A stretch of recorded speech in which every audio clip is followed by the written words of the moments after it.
Trending po ito ngayon, si Attorney Rowena Guanzon.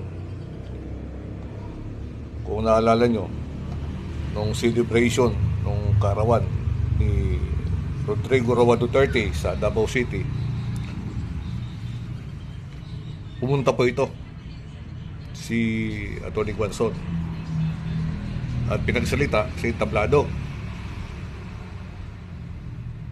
At nagkataon, ando naman si Attorney Topacio. Mainit po kay Attorney Topacio to si Attorney Guanzon. Bakit kamo? Dahil yung kapanahon na ni Digong, talagang tinuligsa nito at hinarang pa niya ang pagtakbo nito bilang Pangulo noong kapanahonan. At marami din itong mga binitawang mga masasamang salita patungkol sa mga Duterte. Sabi pa niya noon, isa raw siyang kakamping. Napapansin ko rin yung mga panahon ng kanyang mga content sa kanyang page, pero hindi ako sangayon kasi tayo po hindi naman tayo tumitira ng below the belt, pero ito matindi. Ngayon, sa takbo ng panahon, nag-iba ang kanyang pananaw. Kung dati tinutuligsan niya mga Duterte,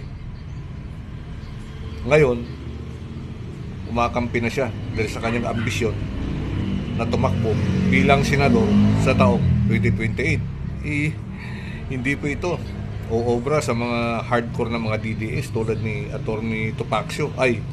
Topacio pala. Kaya ito pa ang nakakahiya. O di natapos na ang program, magpang-abot sila sa stage sa entablado nito ni Topacio at kung ano-anong masasamang salita ang binitawan ni Topacio dito kay Guanzon, parang dead mo lang sa kanya. Parang wala lang. Nung matapos ng program, siyempre may kainan yan. Merong piging. Yun, nagtipon-tipon ng mga DDS, including BP Sara, kanyang kapatid si Basta Chipulong, at iba pang member ng family Duterte at mga solid supporters. At ito, si Attorney Rowena Guanzon ay na-late. Ngayon, nalaman na yung binyo kung saan yung piging, yung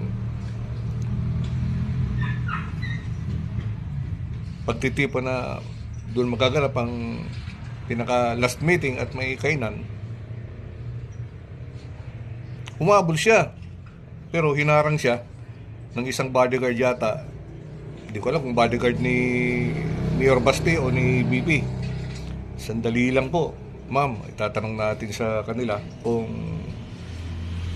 papayag sila na mayroon pang papasok kasi puno na po dyan sa loob ng ng hall room. Kaya pumasok itong bodyguard at itinanong kay BP Sara kung pwede raw pumasok itong si Attorney Guanzon. Pero narinig ito ni Topacio. Sabi niya, kung papapasokin nyo, Madam BP, si Guanzon dito, aalis na lang kami. Ang nangyari, napahiya siya.